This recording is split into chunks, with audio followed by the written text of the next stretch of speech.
object remains in a state of rest or uniform motion in it unless compelled to change the state by an applied force.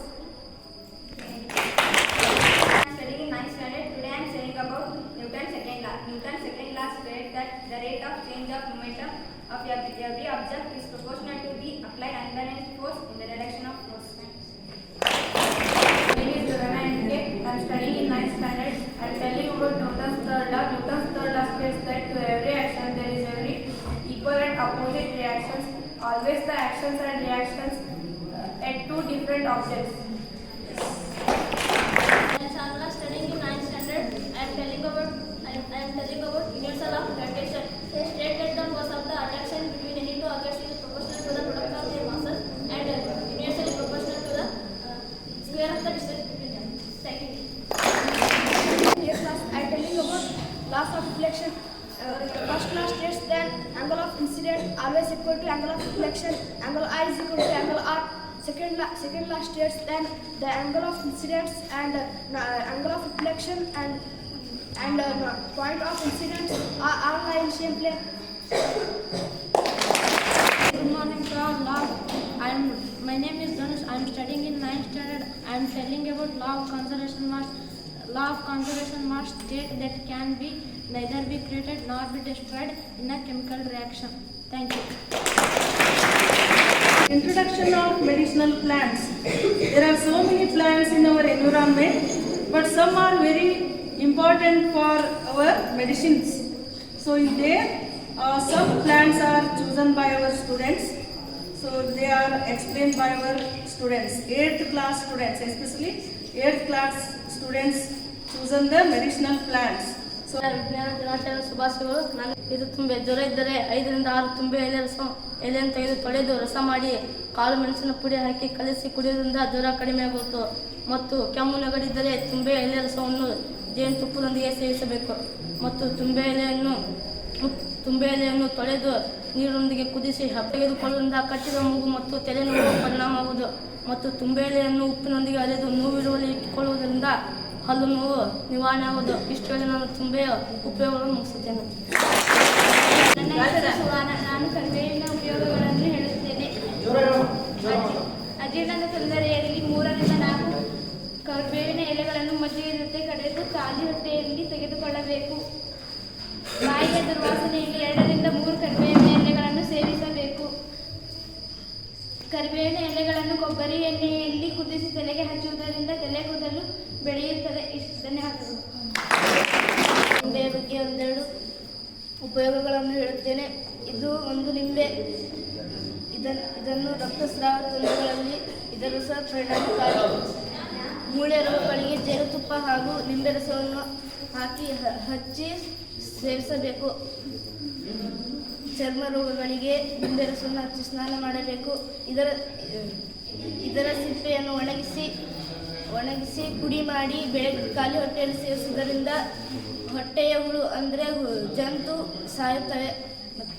ಸಂದು ನೋವುಗಳಿಗೆ ಲಿಂಬೆ ರಸ ಹಾಗೂ ನೀರಿನೊಂದಿಗೆ ಬೆರೆಸಿ ಸೇವಿಸಿ ಉಪವಾಸ ಇರಬೇಕು. ಇಷ್ಟು ಉಪಯೋಗಗಳು. ಬೆಳಗಿನ ಶುಭೋದಯಗಳು. ನನ್ನ ಹೆಸರು ತೇಜಸ್ವಿ. ನಾನು 8ನೇ ತರಗತಿಯಲ್ಲಿ ಓದುತ್ತಿದ್ದೇನೆ. ತುಳಸಿಯ ಬಗ್ಗೆ ಉಪಯೋಗಗಳನ್ನು ಹೇಳುತ್ತೇನೆ. ಬೆಳೆಸುವ ವಿಧಾನ: ಬೀಜವನ್ನು ಬಿತ್ತಿ ಬೆಳೆಸಲಾಗುತ್ತದೆ. ಉಪಯುಕ್ತತೆ: ಸಂಪೂರ್ಣ ಸಸ್ಯ ಅನಾದಿ ಕಾಲದಿಂದಲೂ ಪೂಜಿಸಲ್ಪಡುವ ಪ್ರತಿಯೊಂದು ಮನೆಯ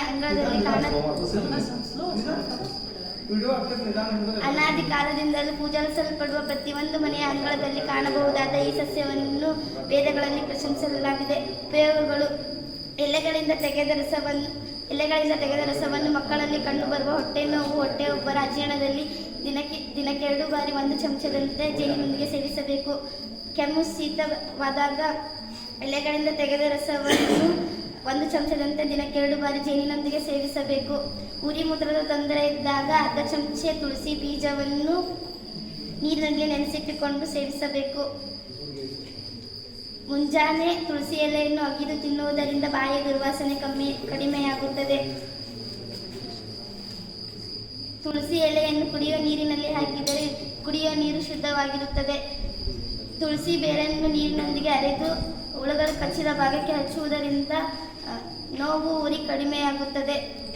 ಒಣಗಿದ ಎಲೆಗಳನ್ನು ಶೇಖರಿಸಿ ಧೂಪ ಹಾಕುವುದರಿಂದ ಸೊಳ್ಳೆಗಳು ದೂರ ಮಾಡಬಹುದು. ಧನ್ಯವಾದಗಳು.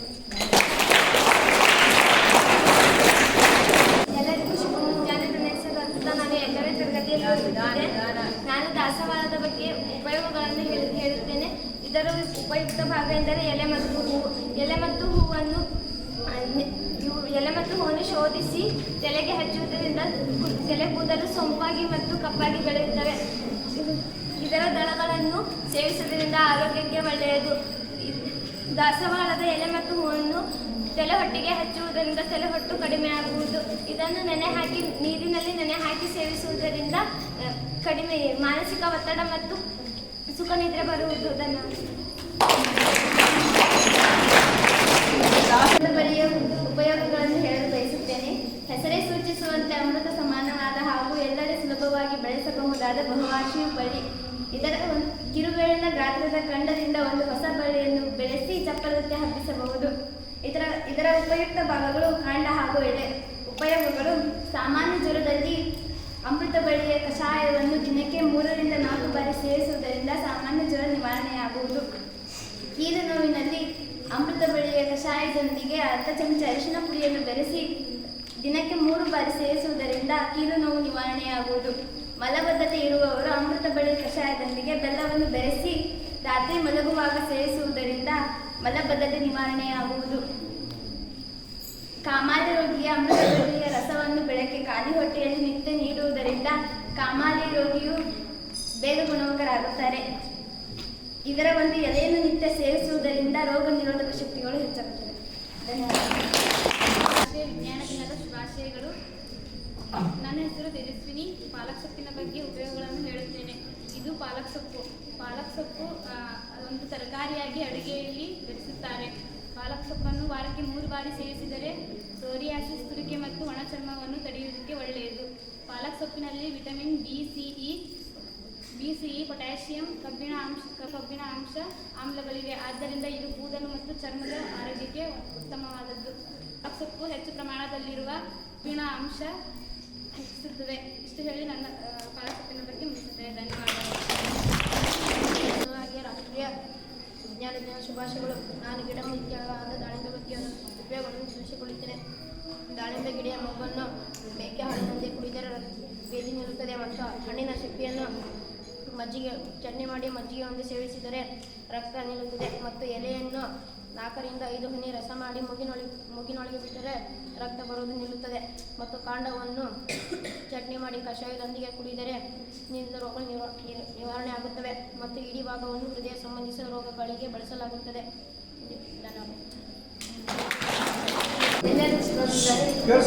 ರಾಷ್ಟ್ರೀಯ ವಿಜ್ಞಾನ ದಿನವನ್ನು ಆಚರಿಸಿದ್ದು ಈ ಒಂದು ಕಾರ್ಯಕ್ರಮಕ್ಕೆ ಎಲ್ಲರಿಗೂ ಸ್ವಾಗತ. ಸಿ ವಿ ರಾಮನ್ ಅವರು ಸುವಿಖ್ಯಾತ ಭೌತ ವಿಜ್ಞಾನಿ ಹಾಗೂ ನೊಬೆಲ್ ಪಾರಿತೋಷಕ ಪಡೆದ ಪ್ರಪ್ರಥಮ ಭಾರತೀಯ ಸಿ ವಿ ರಾಮನ್ ಅವರು. ಇವರು 1888 ನವೆಂಬರ್ 7ರಂದು ಜನಿಸಿದರು. ಇವರ ತಂದೆ ಹೆಸರು ಚಂದ್ರಶೇಖರ್ ಅಯ್ಯರ್, ತಾಯಿ ಹೆಸರು ಪಾರ್ವತಿ ಅಮ್ಮನ್. ಇವರ 8 ಮಕ್ಕಳಲ್ಲಿ ರಾಮನ್ ಅವರು 2ನೇಯವರು. ಇವರು ಮುಂದೆ ರಾಮನ್ ಎಂದೇ ಪ್ರಖ್ಯಾತರಾದರು. ಇವರ ಪೂರ್ಣ ಹೆಸರು ಚಂದ್ರಶೇಖರ್ ವೆಂಕಟರಾಮನ್. ಇವರು ಕಾಲೇಜಿನಲ್ಲಿ ಓದುತ್ತಿರುವಾಗ ರಾಮಸ್ವಾಮಿ ಶಿವನ್ ಎಂಬುವರೊಂದಿಗೆ ಸ್ನೇಹ ಬೆಳೆಯಿತು. ರಾಮಸ್ವಾಮಿ ಶಿವನ್ ಅವರಿಗೆ ಒಬ್ಬ ಲೋಕಸುಂದರಿ ಅನ್ನೋ ತಂಗಿದ್ದಳು. ಅವರು ತ್ಯಾಗರಾಜರ ಕೀರ್ತನೆಗಳನ್ನು ತುಂಬ ಚೆನ್ನಾಗಿ ಹಾಡುತ್ತಿದ್ದರು. ಸಿ ವಿ ರಾಮನ್ ಅವರ 19ನೇ ವಯಸ್ಸಿನಲ್ಲಿ 13ನೇ ವಯಸ್ಸಿನ ಲೋಕಸುಂದರಿಯವರನ್ನು ಮದುವೆಯಾದರು. ಸಿ ವಿ ರಾಮನ್ ಹಾಗೂ ಲೋಕಸುಂದರಿಯವರಿಗೆ 2 ಮಕ್ಕಳಾದರು. ಮೊದಲನೇ ಮಗ ಚಂದ್ರಶೇಖರ್ ಹಾಗೂ 2ನೇ ಮಗ ರಾಧಾಕೃಷ್ಣ ಖಗೋಳ್. ಇವರು ಇಂಗ್ಲೆಂಡ್ನಿಂದ ಭಾರತಕ್ಕೆ ತೆರಳುವಾಗ ಮೆಡಿಟರೇನಿಯನ್ ಸಾಗರದಲ್ಲಿ ಸಾಗುತ್ತಿದ್ದರು. ಆಗ ಮೆಡಿಟರೇನಿಯನ್ ಸಾಗರದಲ್ಲಿ ಸಾಗುತ್ತಿರುವಾಗ ಸಮುದ್ರದ ನೀರಿನ ಬಣ್ಣ ಕ್ಷಣಕ್ಕೂ ಬಣ್ಣ ಬದಲಿಸುತ್ತಿರುವುದನ್ನು ನೋಡಿ ಅವರಿಗೆ ಅದು ಕುತೂಹಲ ಕೇಳಿತ್ತು. ಆಗ ಅವರು ಅದರ ಬಗ್ಗೆ ಸಂಶೋಧನೆ ನಡೆಸುತ್ತಿರುವಾಗ ಖ್ಯಾತ ವಿಜ್ಞಾನಿ ರಾಲೆ ಒಬ್ಬರು ಆಕಾಶದ ನೀಲಿ ಬಣ್ಣ ಸಮುದ್ರದಲ್ಲಿ ಪ್ರತಿಫಲವಾಗುವುದರಿಂದ ಹೀಗೆ ಕಾಣುತ್ತದೆ ಎಂದು ಹೇಳಿದರು. ಆದರೆ ಅವರಿಗೆ ಸರಿ ಅನಿಸಲಿಲ್ಲ. ಅವರು ಮುಂದೆ ಅದರ ಬಗ್ಗೆ ಸಂಶೋಧನೆ ನಡೆಸಿದರು. ರಾಷ್ಟ್ರೀಯ ವಿಜ್ಞಾನ ದಿನವನ್ನು 1986 ಫೆಬ್ರವರಿ 28ರಂದು ನಮ್ಮ ಭಾರತ ಸರ್ಕಾರ ಜಾರಿಗೊಳಿಸಿತು. ರಾಧಾಕೃಷ್ಣದ ರಾಮನ್ ಎಫೆಕ್ಟ್ ಅನ್ನುವ ರಾಮನ್ ಪರಿಣಾಮವೆಂದರೆ ಏಕವರ್ಣೀಯ ಬೆಳಕೊಂದು ಪರಮಾಣು ಅಥವಾ ಅಣುಗಳಿಗೆ ಬಡಿದಾಗ ಬೆಳಕು ಎಲ್ಲ ದಿಕ್ಕಿನಲ್ಲಿ ಚದುರುವುದು. ಹೀಗೆ ಚದುರಿದ ಬೆಳಕನ್ನು ಮೂಲ ಬೆಳಕಿನ ಲಂಬ ದಿಕ್ಕಿನಲ್ಲಿ ರಂಬದುಕಿನಲ್ಲಿ ಪರೀಕ್ಷಿಸಿದಾಗ ಬೆಳಕಿನ ಅಕ್ಕಪಕ್ಕದಲ್ಲಿ ಹೆಚ್ಚು ಅಥವಾ ಕಡಿಮೆ ತರಂಗಾಂತರದಲ್ಲಿ ಎರಡು ಬೆಳಕುಗಳನ್ನು ಪ್ರತ್ಯಕ್ಷಿಸುವುದು. ರಾಷ್ಟ್ರೀಯ ವಿಜ್ಞಾನ ದಿನವನ್ನು 1986 ಫೆಬ್ರವರಿ 28ರಂದು ನಮ್ಮ ಭಾರತ ಸರ್ಕಾರ ಜಾರಿಗೊಳಿಸಿದ್ದು. ಇಷ್ಟೊಂದು ಅಣು ವಿದ್ಯುತ್ ಸ್ಥಾವರಗಳು ಕರ್ನಾಟಕ ರಾಜ್ಯದ ಉತ್ತರ ಕನ್ನಡ ಜಿಲ್ಲೆಯಲ್ಲಿದೆ. ಇದು 2000 ಮಾರ್ಚ್ನಿಂದ ಕಾರ್ಯಾರಂಭ ಮಾಡಿತ್ತು. ಇದು ಗುಜರಾತ್ನ ಸೂರತ್ನಲ್ಲಿದೆ. ಇದು 220 ಮೆಗಾವ್ಯಾಟ್ ಭಾರಜಲದ ಸ್ಥಾವರವನ್ನು ಹೊಂದಿದ್ದು ಭಾರಜಲವನ್ನು ಮಂದಕವಾಗಿ ಬಳಸಲಾಗುತ್ತದೆ. ಮತ್ತು ರಾಜಸ್ಥಾನದ ಅಣುಶಕ್ತಿ ಕೇಂದ್ರ, ಇದು ರಾಜಸ್ಥಾನದ ಕೋಟಾದಲ್ಲಿದೆ. ಇದು ಚಂಬಲ್ ನದಿ ಹಾಗೂ ರಾಣಾ ಪ್ರತಾಪ್ ಸಾಗರ ಸರೋವರದಿಂದ ಕೇವಲ 3 ಕಿಲೋಮೀಟರ್ ದೂರದಲ್ಲಿದೆ. Science is the light is magic but real. Science is the only true guide in life. No science, no future. My name is Sinjana, studying 8th standard. I am telling about robots. Science of today is technology of tomorrow. Men now wonder that is seed of science. Yes.